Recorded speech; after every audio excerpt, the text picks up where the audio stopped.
Good evening, everyone. We'll let folks join the webinar here for a couple of minutes.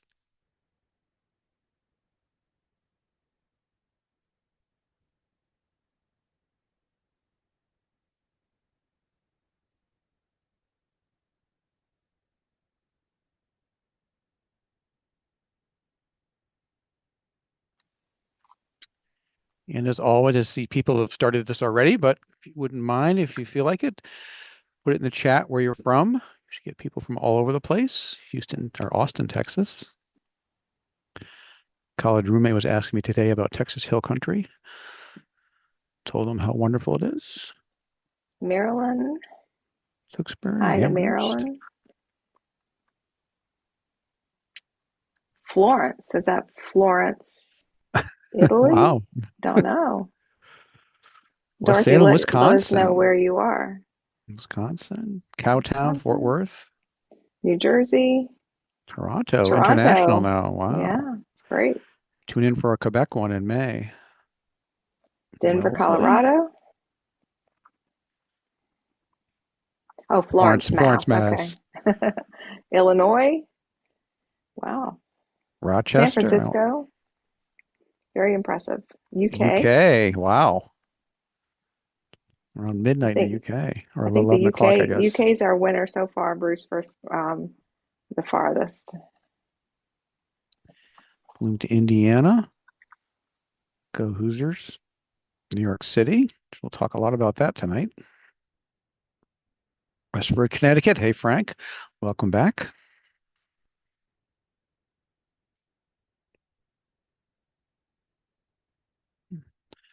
Norwich, Vermont. Up King Arthur Flower Way. Sharon, Mass. A good friend who lives there. Melrose. We used to live in Melrose.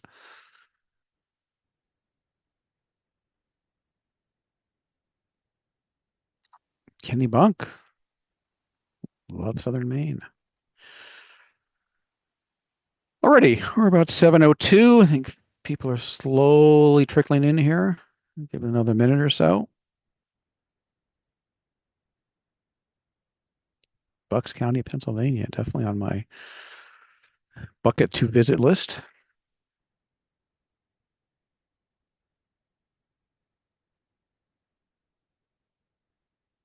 Alrighty. So, good evening, everybody. Thanks so much for attending here on a Thursday night. I think a lot of folks are familiar, but just in case you're not, I am Bruce Magnuson. I'm a photographer based in Chelmsford, Massachusetts. My presentations typically interweave history, travel, and art with the baseline of my photography. And pretty much all the photographs except one, which I will get to relatively shortly, and videos are all by me. And they had to deal with Frederick Law Olmsted Sr., A Legacy in Landscapes. So let me click on my screen here. There we go.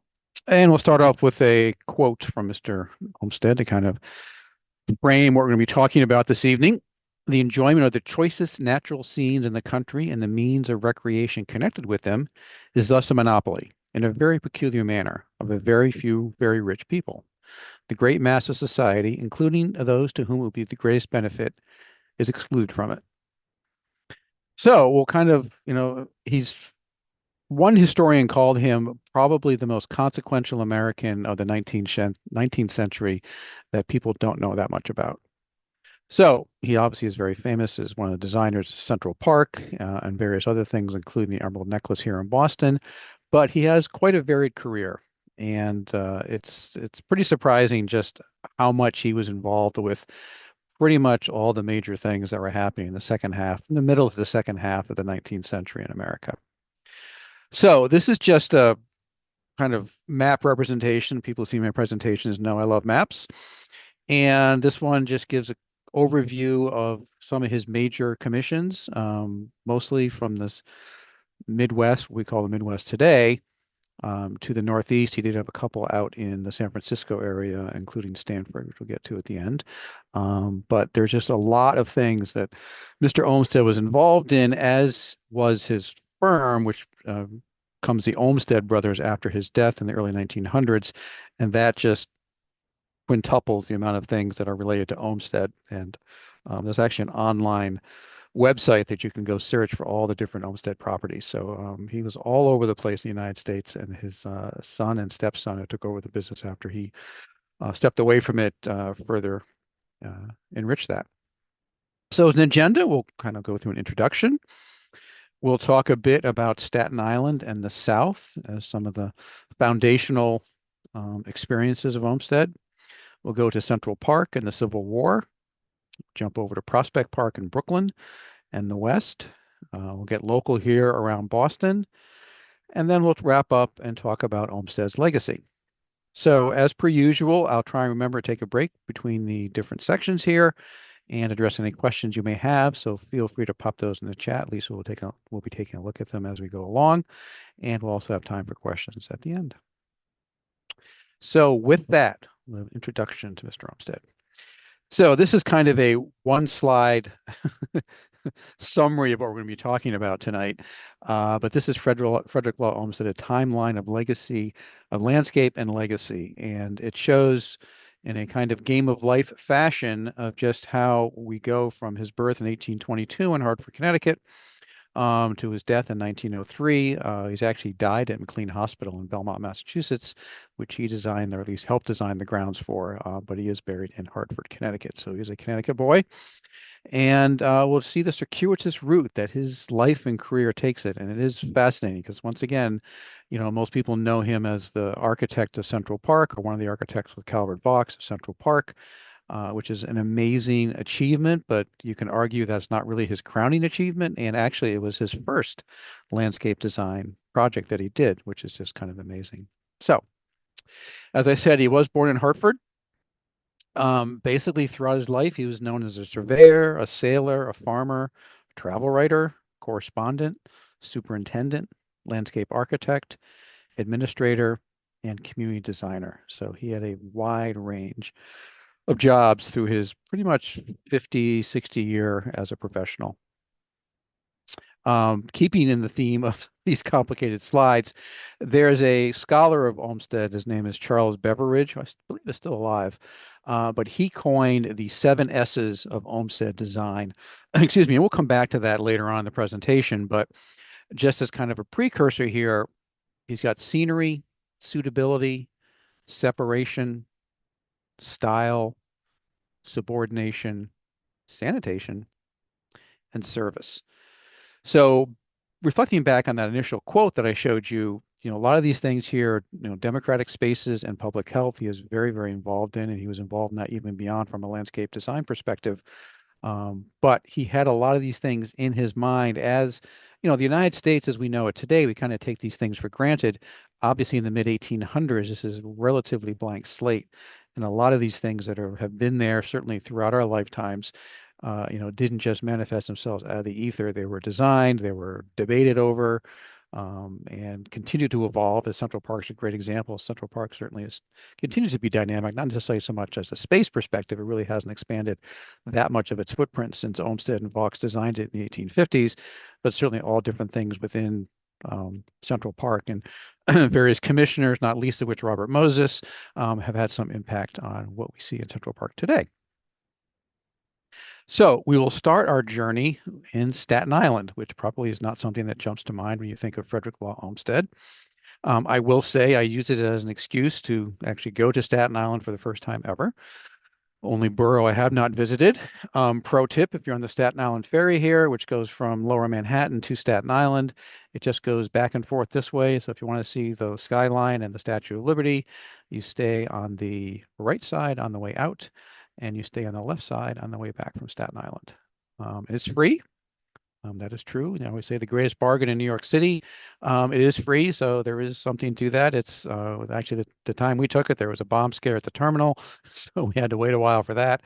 And there was certainly, you see, like this is a good example. It's like nobody on this side of the ferry, everybody's on the other side where the Statue of Liberty is. But it's a neat experience, and Staten Island gets a bad rap, and we certainly didn't visit Staten Island exhaustively, but it's an interesting place, and it's actually a relatively large place, which I wasn't aware of. As you can see here, it is actually the gateway with the Verrazano Narrows Bridge here into New York Harbor. And Staten Island here is into the southwest of the boroughs. We have Queens, Brooklyn, and you have Bronx up here, and various bridges that connect Jersey into Staten Island. Olmsted, his father was a relatively well-to-do dry goods merchant. So he came from a, not super high class, aristocracy class, but certainly well off. And so his father was able to support him, which does help him do a lot of these things, particularly early in his career, where he's doing all kinds of different interesting things that aren't necessarily all that well compensated. Even throughout his life, he was never, for all the stuff, he's just amazing. The, designer of Central Park would have been this multimillionaire. He certainly dealt with multimillionaires in the Gilded Age. He was in the height of the Gilded Age and did work with the Vanderbilts and other things, but he himself actually didn't get super rich. But he did start off as a farmer. So his father actually bought him a farm here on Staten Island, Thomas Mook Farm. And I will say it's not that much left there today, but it became really foundational to a lot of what he did is because a lot of his neighbors were very influential, not least among the Vanderbilts. So the Vanderbilts actually had a farm adjacent to his. So when he was doing farm, I think pears actually was one of his signature crops that he was doing. He did have contact with these people, and that's something we'll see throughout the story, that the contacts he has and the way he's able to basically play those opportunities is a pretty amazing story. So this is where you end up in Staten Island here. At this part, it's a big green space. They actually have a minor league baseball team, and the stadium is right near the terminal when you get off the Staten Island ferry. This is one of my favorite pictures I've taken of the skyline of Manhattan from Staten Island. This was our goal. We did not reach it. This is not my photo. But the Olmsted Beale House, which is Tossamock Farm, he lived there from 1848 to 1855. You can see it's in disrepair, so there isn't a lot there, but they do have an ongoing active society that is trying to restore this house, and they're gradually getting the funds to basically clean this place up. And once again, it's a much smaller footprint than the farm that he actually had in Staten Island back in the 1840s and the 1850s, but the Olmsted name is still there on Staten Island. At the beginning of Staten Island is a Snug Harbor Cultural Center and botanical gardens. So if you are into some landscape stuff, he did have some botanical gardens and some of his designs. I don't think he himself probably would say that he's a botanical garden designer. Um, par excellence, but you certainly had some of that at Biltmore and other places. But they do have this botanical garden, which I need to actually correct that center. But it's a pretty amazing, very large park that has all kinds of museums. There's some history museums there.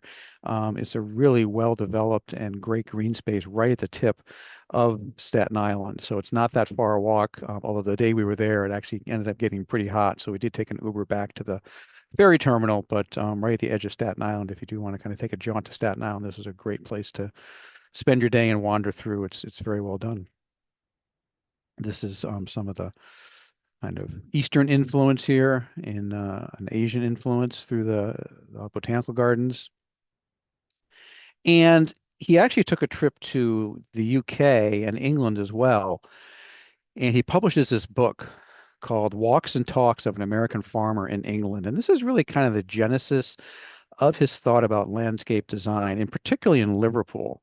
There's some public parks in Liverpool. Some of those were, I think, some of the first ones outside of London in Europe, and he is very influenced by that kind of. And of course, the England has, it has these rolling hills and everything, which we kind of equate with England. But the reason that is because they cut the trees all down for house building and more, I guess, more precipitously for heating. But that's what you get with these hedgerows and this, kind of defined rolling landscape.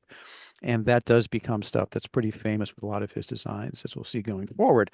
But is also his dipping a toe into being an author, which kind of lays the groundwork for one of his more interesting early forays.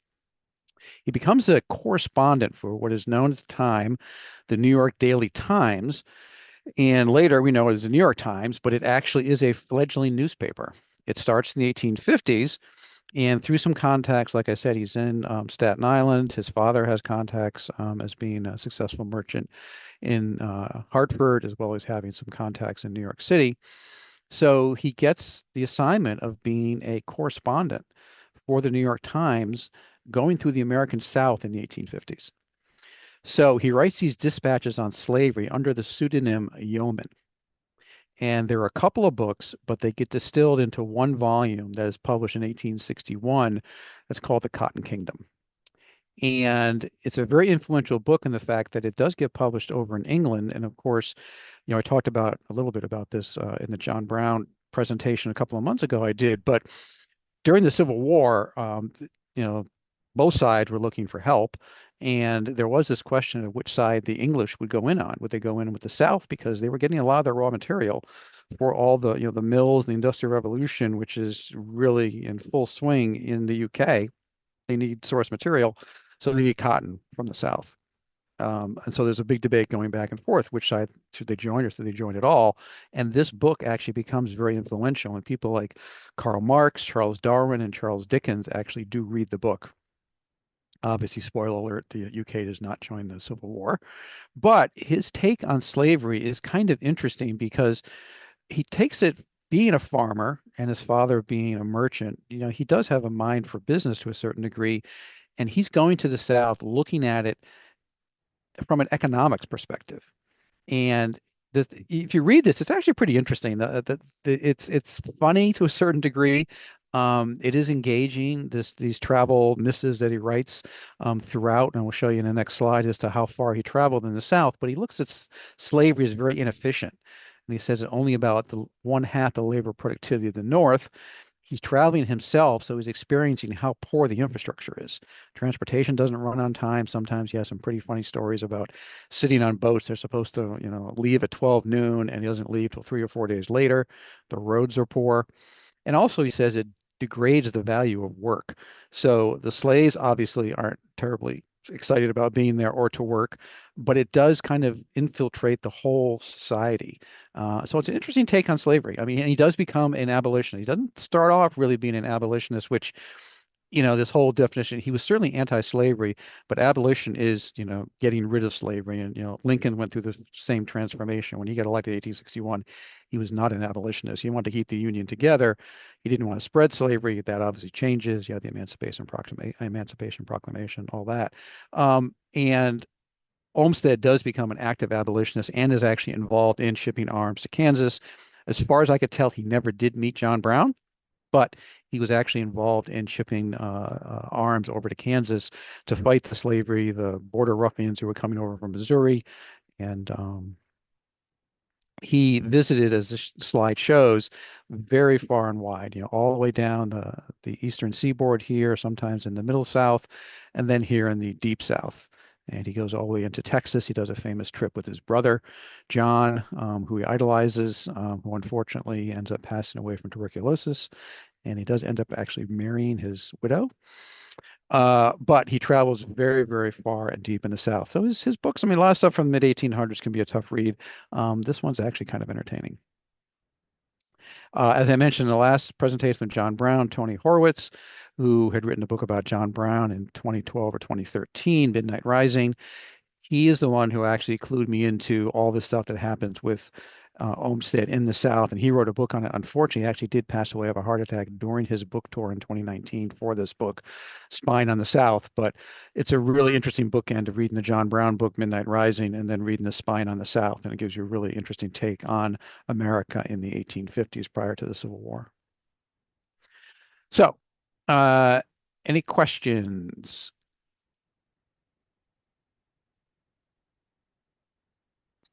I don't see any questions, Bruce. Just a reminder to everyone, if you have a question, put it in the Q&A box instead of the chat box, so that'll be easier for us to see. But nothing at this time. Okay, actually, I don't have the Q&A box up. There we go. Okay. Alrighty, we will move on. I'm going to move my cursor, and we'll move on to Central Park and the Civil War. So his partner in Central Park is a guy named Calvert Vaux, and he is actually English. He was born in London in 1824. He works closely with this guy, Andrew Jackson Downey, who really is the preeminent landscape designer in the early to mid 1800s. And he is actually a partner with him And Andrew Jackson Downey is very influential. He publishes a magazine called The Horticulturalist, and Olmsted is a subscriber to it. But he unfortunately dies in a boating accident and drowns. And it's one of these weird things in history because he really was the man of landscape design. And, he could always make these different, what would happen, the counterfactual about history, what would happen if he didn't pass away, would almost have been that famous. But he really was in that space and he was very well known. And like I said, he had a magazine and there were a lot of people in there. But he passes away, which leaves a void. And Olmsted ends up partnering with Vaux. And Vaux is an architect, an actual, building architect as opposed to a landscape architect. One of his famous quotes is nature first, second, and third, architecture after a while. So they partner up. It's kind of a weird story in the fact that Olmsted becomes, after this whole foray with the New York Times, he gets connections. So he's, at the Times, he's meeting people. They need a superintendent for Central Park. He gets the job, even though he doesn't have any experience really outside of being a farmer. But he gets the job as superintendent of Central Park. And then the powers that be in New York City say, we need a design competition to design Central Park fully. And so he basically partners up with Vox to submit this submission and is known as the Greensward submission. And the interesting thing about that in this day and age of the internet, you can actually see the digital copies of that submission in the New York City Department of Records. So you can go online and see the Greensward submission. And it's a pretty elaborate thing that they were doing in 1857. I forget how many submissions there were. There was under 50. Some of them were one page. Other ones were much more elaborate. This one is fairly elaborate, very well done. One of the more interesting things they do is they do a before and after. So Matthew Brady, who's the famous Civil War photographer, he was a professional photographer before the Civil War, and he had taken pictures of this area where Central Park is. And it was this is, and back in those days, it's northern Manhattan. So you're kind of out in the woods. There were some I think there were some free black settlements there. It was kind of hard scrabble land. And so they did the whole thing of before and after of basically showing the Matthew Brady picture. And then Vaux, I think either himself or they hired, I'm sorry, I believe they hired an artist to depict what they thought it would look like. So they have, of course, this is in color and it looks very beautiful. But it was a very clever way of, basically really reinforcing this is what we're going to do. This is the way it looks today. This is what we're going to show. So this is the footprint of Central Park West here, 59th Street, you have Fifth Avenue up here. I think in an original incarnation, it went to like I think the high 90s. Now it goes to like 110th Street. So it wasn't really that much bigger than when they got this parcel. And it is pretty amazing, even back for 1857, when you think about Manhattan, and this is a large portion of Manhattan they're carving out for a park. But they have a large space to work with, obviously very constrained within the rectangle of Manhattan. A little bit closer view of what their design is. They have a reservoir. It was a place to hold water, drinking water. Water came in from the Hudson Valley, I believe, and it came into New York and was held in a reservoir, which now is the Jackie Onassis Reservoir in Central Park. And a lot of the different elements that are still there, the sheep meadow, which we'll talk about a bit, the lake, all those were designed by Olmsted and Vaux. And you can see up here, they have different circles at each corner of Central Park. One of the cool things they did is what are called transverse roads. And one of his principles is, really keeping things kind of out of the eye of the beholder per se, or the person using the space. And they were taking a concept that was over in the UK called ha-ha fences. Excuse me. And those are fences used for animals. And so you dig kind of a ditch here. And as a viewer, you're looking across and you don't really see anything. But the goats, of course, can't get out. If you did a whole fence, obviously you'd have looking through the fence. So what they do is they kind of not submerge, but sunken roads that go through about every 10 blocks or so on Central Park. So I will admit, I've been going to Central Park my whole adult life. Never aware of these things until I was doing research for this project. And so we were down in New York City for Martin Luther King weekend back in January. And I decided to have a look-see at these things, and it's pretty amazing. I've never ever seen these things before. I mean, I wouldn't say I've been all over Central Park. I've been certainly up to the Onassis Reservoir. So I've been across this area and never really have paid attention or aware of these transverse streets. but they're there and they can facilitate, east-west traffic in Midtown Manhattan. So pretty amazing, pretty clever. Uh, Central Park, what this has become this, integral part of the city. So all kinds of things are happening there. They have concerts there, obviously the famous Simon and Garfunkel concerts. There's softball fields, a big place for weddings. So on various occasions, when I've been wandering around Central Park with my camera, we stumble upon uh, pictures that are being taken there, where the actual wedding happened there, or the wedding pictures are being taken there. But it's a bucolic spot for that. Sheep Meadow, which is interesting because this is one of the places that really is set aside for quiet.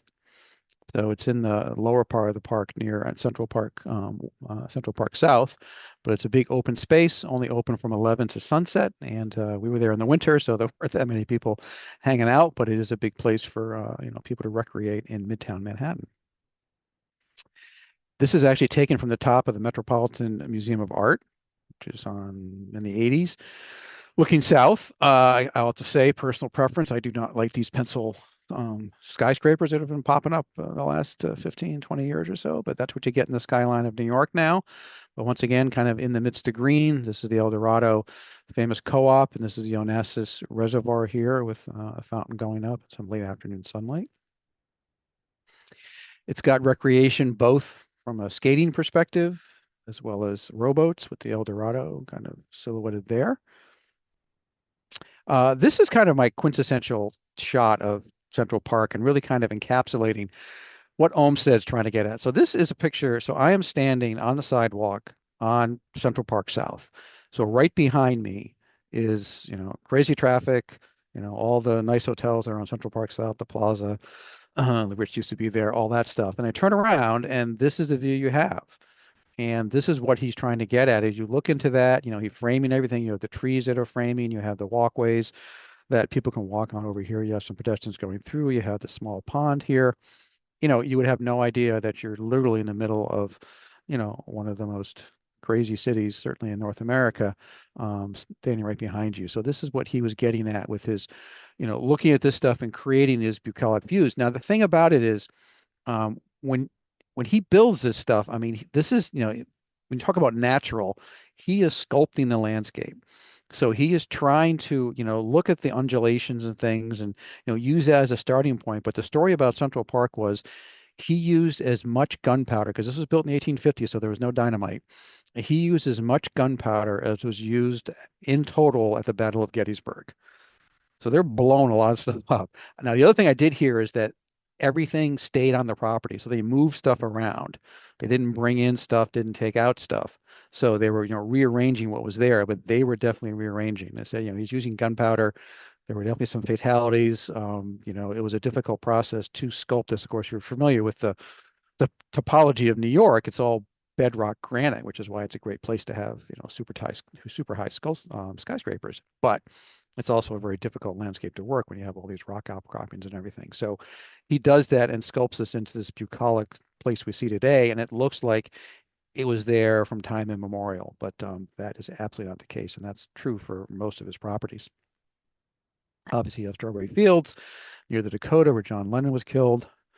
Winslow Homer, this is actually his first, my understanding is it's his first displayed painting, is entitled Skating in Central Park from 1861. So, even when it was first opened up, huge hit, a lot of people involved. You can see it's definitely much more, no skyscrapers back then, a little bit more in the wilds than it is today, but still incredibly popular and a big deal when it opened up.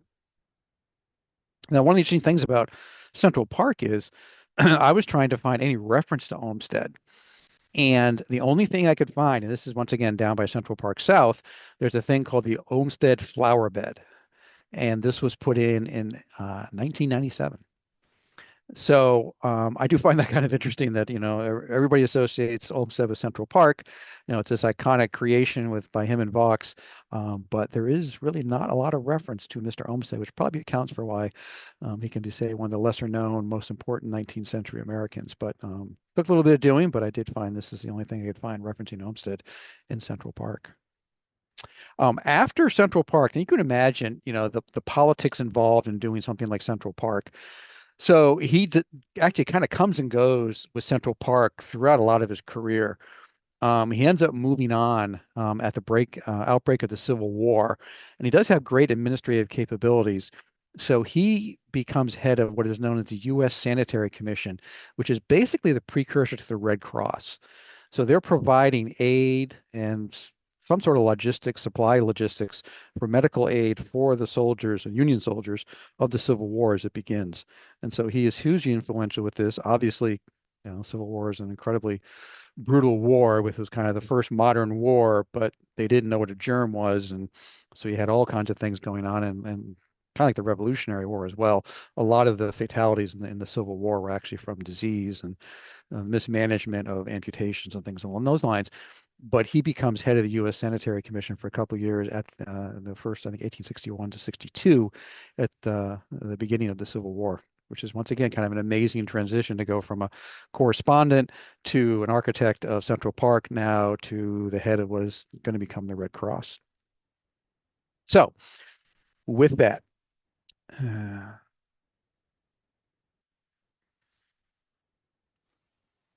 was the other book besides Olmsted's about the South? I forget. There's two books that You, he had. Also, the question is, what was the other book besides Olmsted's about the South? I don't know any other ones about. He wrote two books himself that got condensed into the Cotton Kingdom, and the Cotton Kingdom is the easier one to find today, since it's a little bit shorter.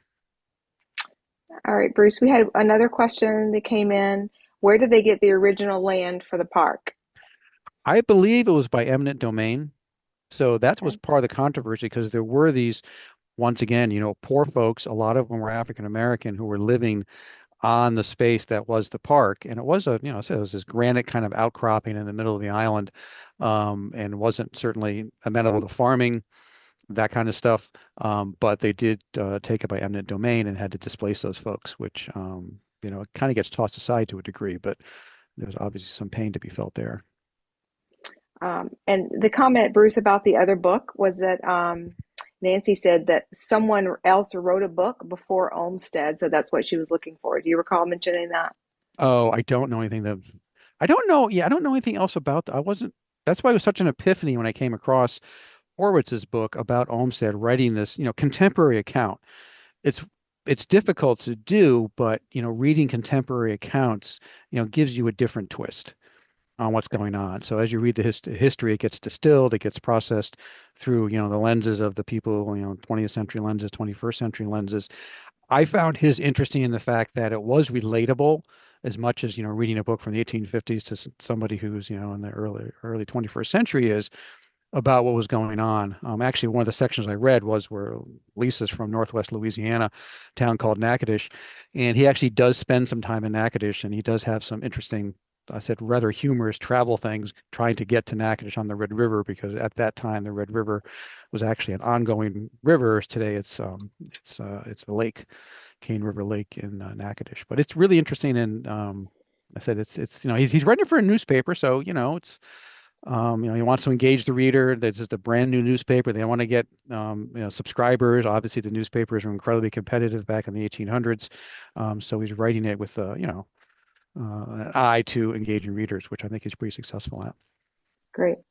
We only had one other comment, and they had asked you to turn your sound up. So just for that person, want to let you know that would be something you need to do on your end, because you should be able to adjust the sound on your device. So 'cause I think Within he's coming through loud and clear. So I think within it's fine, Bruce. I just think it's some people have to adjust their own iPads or computers or what have you. Yeah, I think you can do it within Zoom as well. Okay. Yeah. Okay, All that's all for righty. right now. Great. We'll move a little bit further east to Prospect Park, and then we'll jump way farther west. So, Prospect Park. Now, back in the day, New York City as we know it today was not the five boroughs. That does not come about until the late 1800s.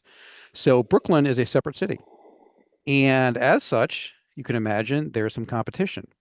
So, Brooklyn has an idea. They want to do a big park. And the folks who did Central Park, let's engage them. So, they engage Vaux and Olmsted to do Prospect Park. And Prospect Park is considered kind of his apex as far as public park design, because this one is it's not as, big as Central Park is. I guess they had a little bit more say over how big it was, since Central Park was the rectangle and you couldn't expand it. So there was some differences to or how big and which section that Prospect Park was going to be. So they had some choice about what the land was. As far as Central Park was, it was what it was. So they really couldn't, change the actual location of it. So they did Prospect Park in 1857 or in late 1850s. Um, and once again, it's this kind of amazing place where you stand on one side here, and there's all the, urban space of Brooklyn, New York, and then here you have this bucolic park area. You can come have a picnic lunch on this very nice pond. You can see some turtles. There, see too many turtles in Brooklyn, and a great place to sit, think, and look over nature. And there's just a lot of that very calming space going on within Prospect Park. And part of the section of Prospect Park that they didn't do on the east side, I believe, they put in the Brooklyn Botanical Garden. So right across the street from Prospect Park, you can go in into the Brooklyn Botanical Garden, which once again is a more curated vision as far as shrubbery, flowers, things like that goes. Another beautiful, different kind of look because it is very, very, um, not naturalistic per se. You got these kind of ponds and this walkway around it and things like that. And this is another semicircular pond with a fountain, and you have the roses, but a beautiful place and a great counterpoint to Prospect Park, which are both there in Brooklyn. So a nice oasis in the midst of a very, very densely populated place. And then he actually ends up going, this is after the Civil War, or actually during the Civil War, he accepts a commission from a guy who owns a mine out in California, Mariposa Mine. And once again, he has really no experience managing a mine, but he manages a mine out in California and gets himself involved in Yosemite. And this is in the 1860s. So this is another kind of one-stop slide of his involvement with Yosemite.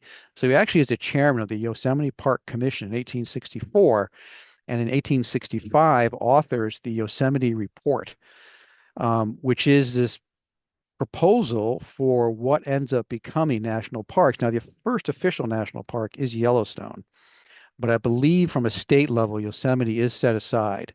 And he is calling for federal preservation for all time. I know his son, Rick, Frederick Law Olmsted Jr., Rick Olmsted, he becomes very involved in writing a lot of the charter for the National Park Service in the early 1900s. But he is right there at the foundation of the national park system. So once again, kind of a crazy, I don't know if you want to call him a Forrest Gump type of person, but I mean, he's not just there, he's doing the stuff. And so he is actually, like I said, engaging. He's the chairman of the Park Commission and writes the report, the Yosemite Report. So he is very instrumental in what ends up becoming the National Park Service that we know and love today. So with that, we will move a little closer to home, folks of us here in Eastern Massachusetts and around Boston. So before I jump there, uh, Yeah, one person asked Bruce, can we replay this webinar after tonight? And the answer is yes. Everyone on the call is going to get a link tomorrow or the next day shortly with this, so you can watch it again. And that's all we have right now. okay, cool. Okay, around Boston. So the most famous, well, actually, I'll get to that. The his house that is part of the National Park Service is Fairstead in Brookline, Massachusetts, and he moves there in 1883.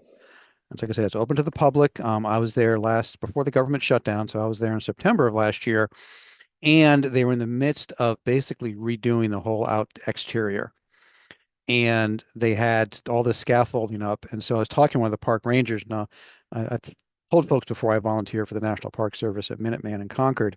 So anyway, national park aficionados will find the story kind of funny. I was talking to the guy about this whole thing with the siding, and it's just this is very much of a Frankenhouse. He was not a big architect, as we'll see. So he kind of buys his house. It's got stuff all over the place. They're redoing the exterior. I think they're actually doing the roof too. There's like 6 different roofing materials. But the irony is they hadn't got the budget approved yet for the paint, which I thought was a kind of a classic national park story.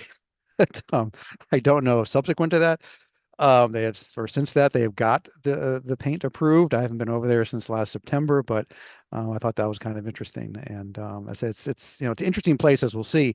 The exterior not so much, but he was really designing it. He was interested as from the interior looking out. But why does he end up in Brookline? But today, I mentioned the gentleman Charles Beveridge. He's kind of the preeminent scholar of Olmsted. They now have, which is Friends of Fairstead. Most of these national parks have a nonprofit arm that really helps them out. I know Minuteman has one, Fairstead has one. And they had this a grant every year for projects that are based on Olmsted's legacy. So to keep this thing going, they have this Beveridge grant call, which you have a couple of weeks if you want to do that. But it's named after Charles Beveridge, who was like Beveridge, who is the preeminent Olmsted scholar and is still living today. But the reason he ends up in Brookline is because of the architect H. Richardson. So if you're familiar with late 18th century, or yeah, late 19th century architecture in the United States, H. Richardson, with his Romanesque type of architecture, is incredibly influential, incredibly famous. He didn't live that long. He only lives about 50 years, but he does design a lot of buildings. This is Trinity Church in Copley Square in Boston, probably his most famous building, and probably the iconic building in Back Bay in Boston. This is a photo of him. He ended up being a very large man. I guess had quite a outgoing personality. And he and Olmsted became very, very close friends. And so he had a house in Brookline, and he kind of convinced Olmsted, hey, move to Brookline. Olmsted does. They actually do collaborate a number of projects. Probably the one that they're most integrated with is Stonehurst in Waltham, where Richardson takes this building that's there and adds a large component to it, and Olmsted does the grounds. And there's a book that was written a couple of years ago, Architects of an American Landscape, which is about Richardson and Olmsted and their reimagining of public and private spaces. This is Stonehurst, which you can go visit in Waltham. It's a city park in Waltham. You can't really go in the building. It's not, I'm not sure it's open to the public at all. I think they have functions there, but it's not, if it's open to the public, it's not open that much. But this is Richardson's addition here with the stonework and the semicircular area on this corner, but you can see the chimneys back here. This is where the original building was. He attaches this whole thing on and then overlooks this beautiful vista, which Olmsted has landscape designed. So if you're in the Boston area, definitely a great place to check out. But back to Fairstead, the interior spaces of Fairstead are really interesting, and it's one of these places that you could see kind of living there. It's got some really, really homey, kind of porch here with a very nice brick flooring. This is some of their drafting tables they had. This is a wider angle view of drafting tables. He did run the business out of the location. I believe they ran it there till after World War II, I want to say. The actual firm that was the legacy of Olmsted Brothers, I believe that did not go out of business until 1980. So it was a long legacy after he pretty much exited the business in the late 1800s. His sons took it over. And like I said, I think the youngest son passed away after World War II, and then it still continued on until 1980. So there's all kinds of stuff. They have various blueprints and a hermetically sealed area. They have these, kind of card catalog things of all the different commissions they did. I said, I'll show you a website at the end that you can search to your heart's content. And the amount of, Olmsted related stuff is just unbelievable across the United States and Canada.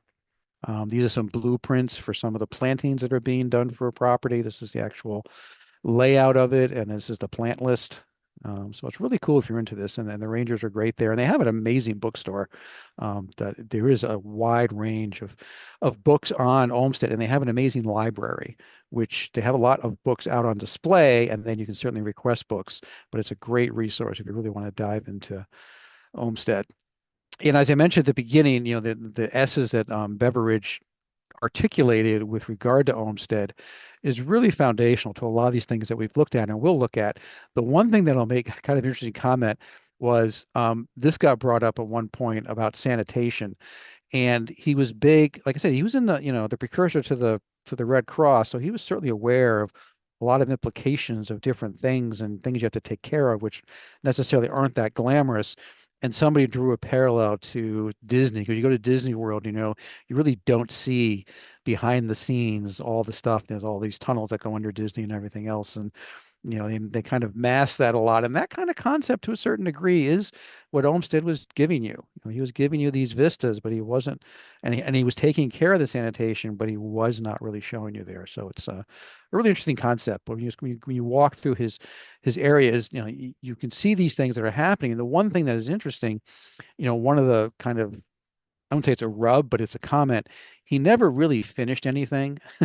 So as you can imagine with landscape design, it's constantly evolving, but he's involved in these really large projects, and he's involved with either very large, bureaucratic organizations or very, very rich people. And so as a result, it is a interesting, kind of give and take. And he designed some stuff and they don't like that, and they want to do their own thing. And he also got involved in some projects and people decided to go a different way. So only a very small part of his thing was implemented, which I think is true for Mount Royal up in Montreal.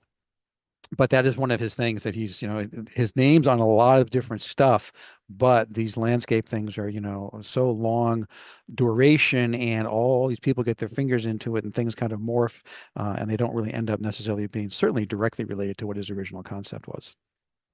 So the Emerald Necklace. Emerald Necklace is based on, he did a series of parks in Buffalo, New York. Like I say, he's all over the place. He's in Buffalo, he's out in Chicago. So the Emerald Necklace here, which kind of goes from Franklin Park, circulating, woo, circulating all the way around. You can start actually here is the Boston Common and a public garden, goes up with the Commonwealth Mall. This stuff was there already, although I guess he did do some tweaks to the Commonwealth Mall, but he used what was there and started connecting these things, with the Fens actually being the first thing that he built. Because when he originally got the commission, it was only to build this, but then Boston ended up getting more money in the late 1800s, and they were able to kind of connect these things. And eventually, he was kind of given, the ability to do these things here: Franklin Park, Arnold Arboretum, and Jamaica Pond. But for those of you in the Boston area, you may remember when there was a move afoot back around 2016 or so to have us host the 2024 Olympics. Spoiler alert, that did not happen. However, one of the interesting things was they were talking about completing Olmsted's necklace, because you see the necklace goes basically here from Boston Common all the way around and stops at Franklin Park. You have Moakley Park here down around South Boston. You have Castle Island here, which used to be Castle William. That was actually an island during the Revolution, but kind of connect these things that are green spaces, and this Dorchester Way, which was this mythic thing around Columbia Road that was going to connect Franklin Park to Moakley Park.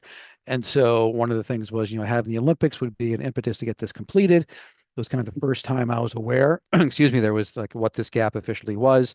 They ran out of funding, things happened and it never got completed. And that's still the case. So we did not have a formal Olympic bid for it. And I just saw an interesting interview with Marty Walsh, who was the mayor at the time, recently after the Olympics over in Milan, and he was still kind of saying we should have done the Olympics, but that's not the way it worked.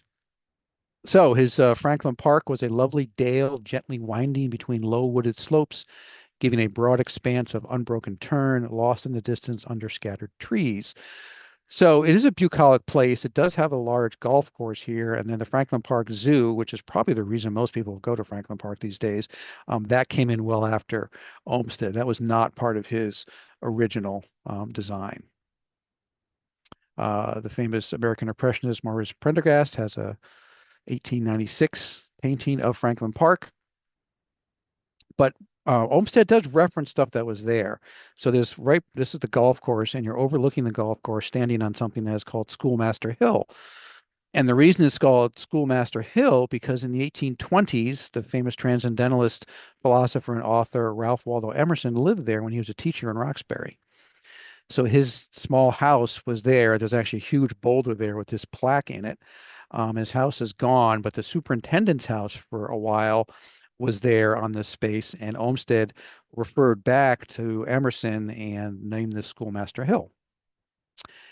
And the only building that Olmsted designed, like I said, he's a landscape designer. Vaux did a lot of the architecture, or the architecture bridges. H.H. Richardson did obviously do some of the houses. He actually did a bridge too, in the Fens actually with Olmsted. But Olmsted designed this overlook shelter, which housed changing rooms and a view of events on the fields in Franklin Park.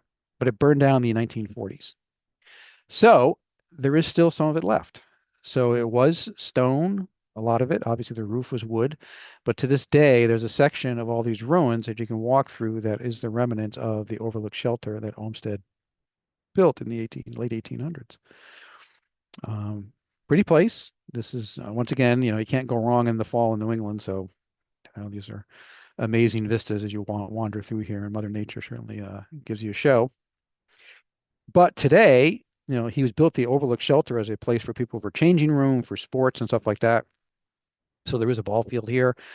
For those of you who are familiar with local Boston politics today, one of the more controversial places for Mayor Wu is the White Stadium, and that is in Franklin Park. And this is the White Stadium, which is pretty much not that much left of it. The big debate is to build it as I guess, a professional soccer field is one of the things, and then how much is that going to cost? And the kind of the big dig, the number keeps going up. I think it's around 300 and something million now. They want to use it for, I think, some of the public schools in Boston, and there's a big debate about what they should do with the White Stadium, and the White Stadium is in Franklin Park. And right next to Franklin Park is the Arnold Arboretum, which Olmsted also designed in conjunction with Charles Sprague Sargent. And it's one of these kind of weird things where it's kind of managed by the city of Boston and is leased to Harvard. So you have a lot of different things going on. And Charles Sprague Sargent was a very strong personality. So you see the theme that happens with Olmsted as he's doing some of these projects. He's dealing with some very, very, powerful, large ego. And so Sargent, who is a cousin of John Singer Sargent, the painter, who we'll get to later on, is very much into making this an arboretum. That's not really what Olmsted's about. He kind of wants the natural flora and fauna. So they kind of come up with these, I guess, agree to disagree, and the thing evolves. And it's a fascinating place. I will say, of all the Olmsted things, it's probably my favorite. It's not that big. It's on the adjacent to Jamaica, uh, Jamaica Jamaica Pond, Jamaica. Tipping in my mind what they call it, JP, and West Roxbury. And the big problem with getting the Arboretum is it's all on-street parking, so that can make it a challenge. My pro tip is go to this end by Peters Hill. I think it's called Walter Street, and there is a Jamaica Plain, and there is a lot of open parking there, particularly on the weekends. But it's an amazing place. My favorite ginkgos, which are my background here, those show all their glory in yellow. There's a whole section of ginkgos that they have signs pointing you to during the fall. This is an interesting kind of microcosm of what goes on at the Arboretum. These are dawn redwoods. Might be hard to read this, but it was a tree that was thought to be extinct at one point, and they found some in China. And the head of the Arboretum after World War II sent folks over to China to get seeds, and they got some seeds and brought them back. And it's just a very, very hardy plant. And they planted them there, and I forget how many there are now. There's a number that are there, 13. Yes, 13 dawn redwoods are at the Arboretum. And so, it's kind of cool. You think, are there any, redwoods in Boston? Of course, your first thought might be no, but those are. And there's a lot of that type of stuff. It's used as a teaching. I mean, it's part of Harvard University, so they do use it as a outdoor classroom, and they do a lot of research there, a lot of interesting things. They have all kinds of programs there, all kinds of tours. It's a fascinating place. Even in the winter, I love the silhouette of trees when they don't have the leaves on them. It can be very dramatic.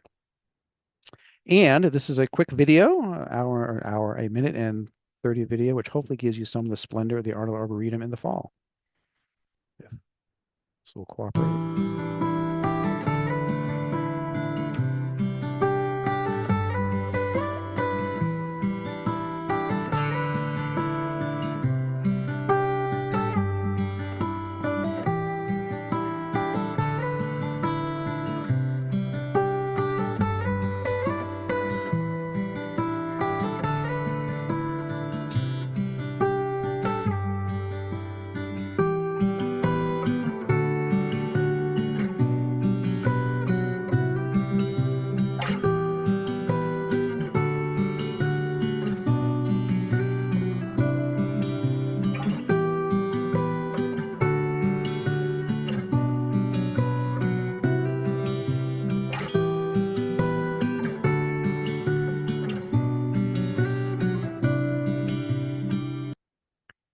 So you saw there was there's a bonsai exhibit there, which is only there during the summer and fall. They take it down during the winter and move them inside. But there's all different kinds of things within a relatively small footprint in JP and West Roxbury. That's just a phenomenal resource for the city of Boston. Jamaica Pond, which is in between, or actually at the other end of the uh, Arboretum on the Jamaica Way, and that is another good place for boating.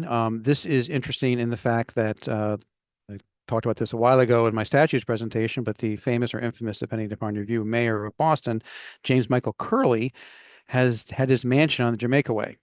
And those actually have shamrocks on the shutters. So it's known as the Shamrock House. It's the headquarters of the Emerald Necklace Conservancy, and it's open to the public basically 1 day a week, which I think is either this week or next week.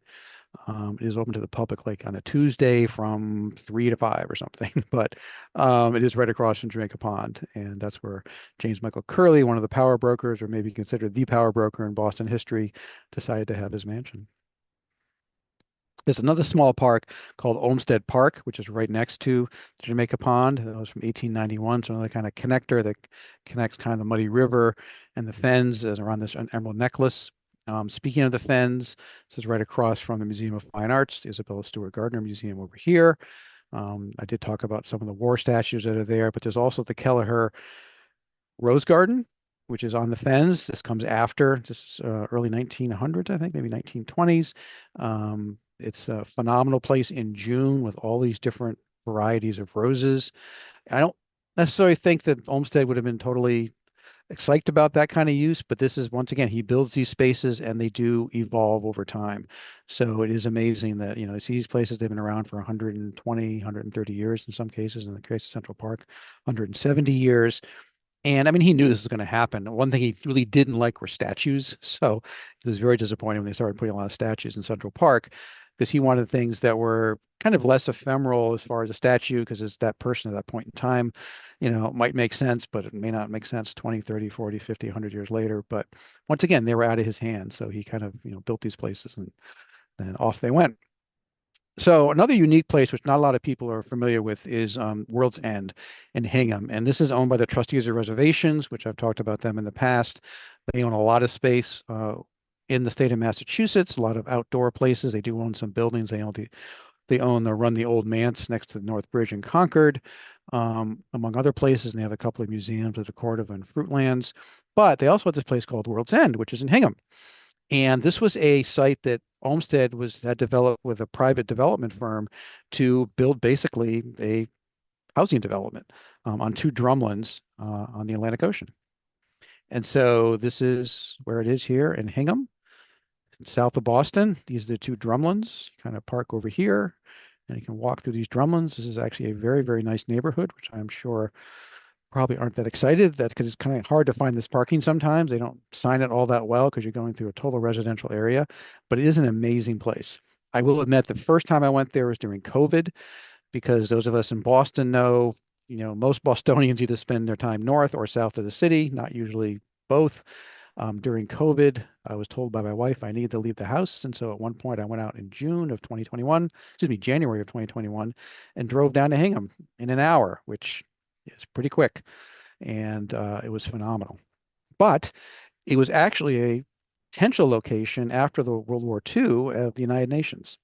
So there were different locations they were scoping out for the United Nations to build the building and host it. And one of the ones that was in the running was World's End in Hingham. Not sure how that would have worked with that housing development there, but obviously it didn't work out. I went to the Lower East, or it's not the Lower East Side, but the East Side of Manhattan. But it's amazing space. It is just beautiful. These drumlins, you know, there's the rolling hills, really quintessential Olmsted. And you get these paths and you have these vistas. And it's looking through the city of Boston. You see the city of Boston north as you look at through the winter trees. Um, Once again, I love my silhouettes of winter trees, a little bit of a wind turbine in the below. This is obviously a hill, and the wind turbine's down in the valley, but you get the top nicely situated in between the gap and the trees. You have these Olmstedian paths that are all over the place, and you have the Atlantic Ocean right here in a very bucolic scene. It's a very pretty place. If you have a chance to get down in Hingham, I would certainly recommend it. It is a gorgeous location. So, as a legacy and wrap up, this is a portrait that is in Biltmore in Asheville, North Carolina, painted by John Singer Sargent of Olmsted toward the end of his life. He did have dementia at the end of his life, and the story with this one is basically his son stood in, Rick, he has a half son, and son with his wife, Rick, and they become the brothers who run the Olmsted Brothers landscape design firm as he steps away in basically around this time, 1895, a little bit, a couple of years afterwards. And he realizes, he is cognizant that he can't handle a lot of the decisions and spatial things that have to be done as a landscape designer. So he willingly steps aside. As I mentioned at the beginning, he does end up getting committed to McLean Hospital in Belmont, which is a place that he had done partial landscape design way back in the day, and that is where he ends up passing away. But I did not get a chance to visit Biltmore. I have been in Asheville. We were on our way down to the Great Smoky Mountains, and we were pressed for time, and it was pouring rain. So we chose not to go to Biltmore. One thing I will say, it is very expensive to visit Biltmore. Back then, about 6 years ago or 7 years ago, it was about $80 per ticket, the base ticket to see Biltmore. I think now it's in the 90s. So I didn't really want to, we couldn't see the ground. It was pouring rain. So, but it is the largest private home in the United States. It was built by George Vanderbilt, who was, I want to say, the son or grandson of the Commodore. And so Olmsted's connection to the Vanderbilts really helped out. And this was an amazing commission. And um, I think Richard Morris Hunt was the architect, and Olmsted was the landscape architect. And he does have some, I guess, some amazing, this is this incredible house. And as the road goes through, there are ways that the landscape kind of reveals the house to a certain degree. And it supposedly is one of his crowning achievements, but I have not had the chance to get there quite yet. He did, if you're familiar with Niagara Falls on the American side, he did Goat Island, which I tell people who go to New York, who go to Niagara Falls, spend most of your time on the Canadian side, but go to Goat Island on the United States side, because Goat Island is what splits the falls, excuse me, between Horseshoe Falls on the Canadian side and the American Falls on the American side, and Goat Island's right between them. So you can run from each side of the island to right to the edge of the falls, and all that landscape designed by Frederick Law Olmsted. He also did Stanford University. Once again, kind of strong personalities. Leland Stanford Sr. is the man who's funding Stanford University. He has a son who passes away as a very young, and he wants to, it's actually named officially after the son, Leland Stanford Jr. But he has some very distinct ideas about it, and they clash with Olmsted. Is a very difficult commission for Olmsted, but once again, his vision isn't fully implemented because he has to basically please the client. But of those who've been to Stanford, it's hard to say that Stanford is a failure. It's a beautiful campus. Being in Palo Alto, it doesn't hurt. And as I mentioned before, he did have some involvement with Mount Royal in Montreal, Quebec. Once again, a lot of his design wasn't totally implemented, but Mount Royal, if you're familiar with Montreal, it gives it its name. Montreal is Mount Royal in French, and it overlooks the city. So you have this incredible vista overlooking the city of Montreal. I'll talk more about that as a plug, shameless plug for the next presentation in May. I'll be talking about Quebec, both Montreal and Quebec City, but the Mount Royal design and park has some sort of allegiance to Mr. Olmsted. And he also did the grounds of the Capitol in Washington, D.C. So incredible all over the place he was. And as I had mentioned, there's an online resource called Olmsted Online, which you can go and you can basically use by different criteria. And this does include the Olmsted brothers, and look at all the various things that they were involved in. And you can see it spans pretty much, a large part of the Midwest, Eastern United States, along the Western United States, and some things up into Canada, up here even in Nova Scotia. So even in Cuba. So they were all over the place from, the mid 1800s up until the mid 1900s, an awful lot of Olmsted. But the one thing I will say, and I'll get to this with my last thing I talk about, is Crane Estate. So you will hear things that people say, oh, that was, designed by Frederick Law Olmsted. A lot of times it's actually the Olmsted brothers, his son's firm, that designs, and that's true of Crane Estate, which is one of my favorite places to visit on the North Shore, which is also a trustees of reservation site in Ipswich, Massachusetts. And it was this, or is this mansion that was built by a plumbing magnate from Chicago, Crane, and they built this estate, and the Olmsted brothers were involved in the architecture, in the landscape architecture, and it has this amazing, they call it the alley, which has this rolling hill that ends up going down to, and this is the Atlantic Ocean and Steep Hill Beach.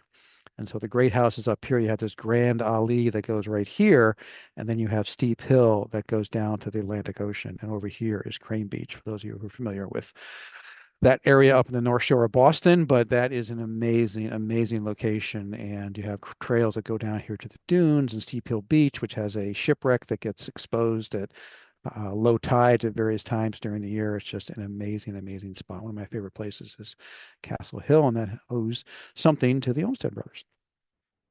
So this is kind of a classic Olmstedian view here. You look through and it goes out to the salt marshes that are around the estate here. The salt marshes are kind of over here, then the ocean is over here to the left. And this is kind of remnants of one of the outdoor. They're only there for like 6 weeks in the summer. One of the classic, summer rich people. Newport's the same thing. These people are there for the summer season. The summer season is not very long, and they would take a train from Chicago with all their china and everything else and come out here and spend 6 weeks in Ipswich. And they actually replanted all these trees because they had grown way out of scale to what the original design was. They had a huge capital campaign before COVID, probably about 10 years or so, maybe a bit longer now, to replace all these trees on the Grand Alley because they'd gone to, I don't know, 60, 70 feet, way out of scale. And they replanted them and brought it back to the scale. Like all these statues that line the alley, most of them were lost within the trees. You have to kind of walk down to see the statues and everything. And they had a whole thing to bring it back to the original vision that they had in the early 1900s, 1920s, I think is when the actual house was built. And they have a large scale chessboard. And as I typically do at the end, I have sources. There are a lot of books. There's a good number of books on Olmsted. And specific ones. This one calls out Yosemite. I mentioned the one before that had called out his work with H. Richardson.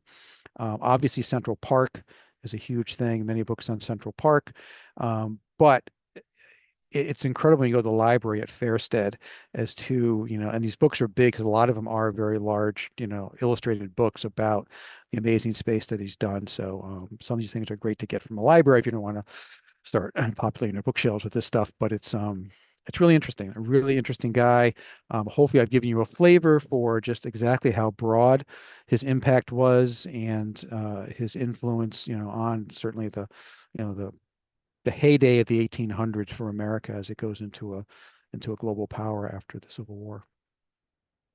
So, as I mentioned before, I'll be back here on May 21st for Jamais Sans Bien, which is going to talk about Quebec, basically Montreal and Quebec City, and our neighbors to the north. I am on Instagram at bmagphoto and Facebook at Bruce J. Magnuson Photography, and we'll take questions. Okay, Bruce, I'm going to have ask you to be very brief on these because there are a lot of them. Hmm. So really quickly, someone asked if you had a suggestion on a biography, and I want to let everyone know that list of books Bruce showed will be sent out tomorrow when Jill sends out the link to the recording. Nancy wants to know if what can you tell them, if anything, about the Mill Creek Park in Youngstown, Ohio? Do you know anything about that? I do not. Okay. A lot to know about Olmsted. In Brookline, where is Fairstead? Is it close to the Brookline Reservoir? I don't know Brookline that well. It's not that far off of Route 9. Our daughter went to BC. So going down to Fair, it's actually not that far from the JFK birthplace. So from the National Park Service perspective, the JFK birthplace in Brookline and Fairstead are managed by the same group. So it's in the neighborhood. Okay. I mean, it's street parking, but it's not terribly difficult to get to. Google Maps. Okay. Did he have a hand in designing these cemeteries that you know of? That's a good question because he was influenced. I'm actually kind of tossing about doing a presentation on garden cemeteries. Uh, The Mount Auburn Cemetery in Cambridge was built in 1831. It was the first garden cemetery in the United States, and he was definitely influenced by that. I think there was one he was involved with. It's I don't remember off the tip of my tongue, but he was definitely that kind of concept of a garden cemetery comes into vogue big time in the 1830s, which is, he's born 1822, so it's becoming into his formative years. So he is definitely one. There's one down in New York, which I'm sure he'd be familiar with. I'm pretty sure he was involved in one. I can't think of the name of it, but the concept of a garden cemetery is certainly something that influenced him. Great. Thank you. Do you happen to know if he or his son designed Lynn Woods in Lynn, Mass? Heard of that? I have not heard that. Okay. All right. Someone wanted to know if you can get through any place that you showed today from the Bruce Freeman Rail Trail. Um, I don't think so. Do you? Like, I don't think any of these are on the rail trail. Well, it goes to Sudbury now, and it's going to connect to Framingham, but no, to my knowledge, none of those connect to any of the Olmsted properties. Okay, good. Several comments. People loved your photographs. Someone mentioned he designed some gardens in France. Um, let's see what else. Do, do, do. Oh, do you have any idea, Bruce, what his commission might be in costs? Did he just draw up the designs, or did he oversee the projects from start to finish? And maybe the larger projects. Any idea about the money? I don't know the money. I do know the oversight, absolutely. That was one of his strengths was he was a great administrator. That was the crazy thing about Central Park. Because when he started Central Park as superintendent, one of the things that really bound him to the workers is, he literally he did have a limp because he was in a carriage accident, almost died, and his hip was broken, and basically one of his legs was a couple inches shorter than another. So he had to limp the rest of his life, and he really bonded with the workers in Central Park, where he would actually literally get his hands dirty, and he would get out of the carriage, go down, see what's going on. So he was very, very involved. I don't know, like I said before, he didn't make a ton of money. He didn't live extravagantly. I don't know all the ins and outs as to why that was because his father was a great businessman, but he definitely was very much involved in the actual implementation of these projects. And he did have a lot of challenges of spreading himself so thin because he was so much in demand. This is an interesting story for Margaret. She grew up on a street that he designed that led to the Wood Island Park in East Boston, but that was gone, taken over by Massport for Logan. So Oh, interesting. Um, Someone else asked about a suggestion for specifically a biography. Would you say that Tony Horowitz book for well, biography? that's specifically on spine. So the general biography, the one I read was Genius of Place from Genius of Place. 2012. I mean, it's okay. I don't want to, I mean, it's good. It's good. The thing is, like a lot of the biographies that are coming out now, they get very specific about certain aspects, like the whole thing with Yosemite, the whole thing with his trip down south and spying on the South. A general biography. This one comes up a lot when you look for it, is Genius of Place by Justin Martin. Great, great. And someone said they heard that his son designed Tyler Park in Lowell, and it's very tiny. And were small projects like that very common for the Olmsted brothers or the sons? It, to my knowledge, I would my kind of flip comment would be, I'm not sure they saw a project they turned down. They were in a lot of stuff. So that's the thing. When you hear Olmsted, a lot of people will say it's something that's a great example. People hear something like Tyler Park and say, "Oh, it was designed by Frederick Law Olmsted." It's like, well, no, it wasn't. It was done by his sons. His sons, had a very long um, runway when they were in business for about 40 years after he died, and they did, things got more efficient and you had more technology to handle a bigger firm. So they did a ton of stuff, and you'll see the Olmsted name all over the place. And someone said, "Are you familiar with the book Landscape of a Marriage? Is that on your list?" I don't think so. It No. was written by Gail Ward Olmsted, and it was historical fiction based on his relationship with his wife. So Oh. interesting.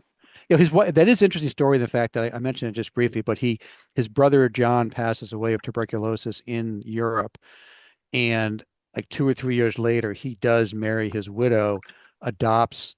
their children. So that's why one of the sons, who's in Olmsted Brothers, is, I believe his name is John as well, John Jr., is his stepson, and then the other son is Frederick Rick, who was the son that he had with his brother's widow. So yeah, it'd be interesting. That would be an interesting book. I didn't come across that. I wrote that down for you. And that was a lot, but we some of these I answered just on my own. So, but yeah, but a lot of great questions from people. So thank you everyone. Yes, thank you so much for your attention. I will mention one place I didn't get to that's a trustee's property is called Moraine Farm up in Beverly, Mass. And you can't really go in the building, I guess, but supposedly the grounds are phenomenal. And it's a great example of Olmsted landscape design. And the trustees did just acquire that property, I think within the last like 3 or 4 years. So that's a very new acquisition for them, and it is a major Olmsted location. I've not had a chance to get up there. I want to go there after the snow, and for those of around here know that that just happened within the last week or so. But another place, if you're interested in some Olmsted work, it would say the Moraine Farm up in Beverly. So with that, I guess we should probably wrap it up. And I thank everyone so much for your attention. Glad you enjoyed it, and hopefully we'll see you in a couple of months to talk about Quebec. Thanks everybody.